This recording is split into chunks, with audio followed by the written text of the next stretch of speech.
Chapter 2. Iggy's non-existent puppy. In order for you to understand why Iggy's mom and dad surprisingly wanted him to be different, you need to know something about Iggy. It's not a surprising thing. It's a completely normal and reasonable thing. Iggy wanted a puppy. Iggy had always wanted a puppy. As far back as he could remember, he'd wanted a puppy. In Iggy's opinion, he was the kind of kid who was supposed to have a puppy. He knew how happy he'd be all the time if he had a puppy. On sunny days, he and the puppy would go to the park. He'd throw the ball and the puppy would chase it. On cold nights, the puppy would sleep next to him and they'd both be warm. When Iggy had homework, his puppy would sit next to his desk, lifting his head to give Iggy a sympathetic look every now and then. When Iggy's friends came over, they'd want to play with the puppy because the puppy was so much fun. But in the end, the puppy would trot back to Iggy because he'd always loved Iggy the best. Iggy didn't even care what kind of puppy it was. That's how much he wanted one. Big or small, didn't matter, though it couldn't be one of those teeny-weeny ones that quivered. Long hair or short, didn't matter, though it couldn't be one of those goofy ones with puffy balls of fuzz on its ankles. It didn't even have to be a puppy. It could be a grown-up dog, though it couldn't be one of those gross ones with crusty eyes. You are probably asking why, if Iggy wanted a puppy so much, he had no puppy.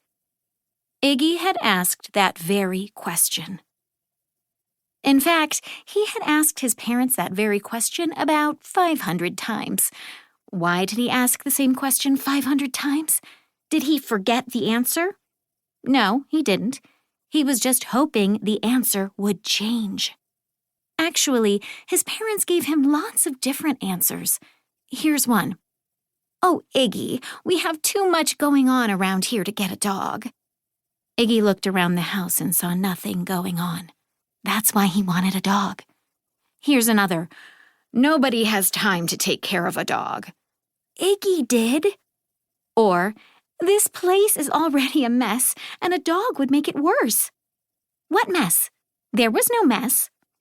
And then, the tough one, the big one, the one that Iggy couldn't deny or fight or solve. "Dogs make your dad sneeze." What could Iggy say to that? Let's get rid of Dad! Of course not. Dad was great, except for the sneezing. So the years went on, and Iggy remained puppyless. Then came a certain Sunday afternoon in March. You know how Sunday afternoons are, right? Long. All the weekend fun you were looking forward to is over, and tomorrow is Monday and school and the regular boring hard things. Nothing is fun enough on a Sunday afternoon. This certain Sunday afternoon was no different. Iggy was bored. He was bored, and he was mad about being bored because it was the weekend and he should have been having fun, not slomping around.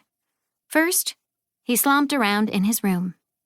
Then he slomped around in the front yard. Finally, he slomped around in the backyard. He boinged on the trampoline. He threw a tennis ball at the back of the garage. He lifted one of the paving stones to see if there was a snake under it. Nope. He pulled his shirt up over his head and staggered around just in case he ever had to escape from his backyard blindfolded. He crashed into the shed.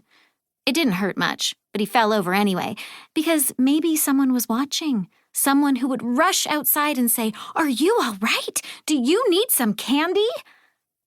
Nobody rushed outside. Iggy got up. He looked at the shed. He hadn't been inside the shed for a while. He had almost forgotten what was in there.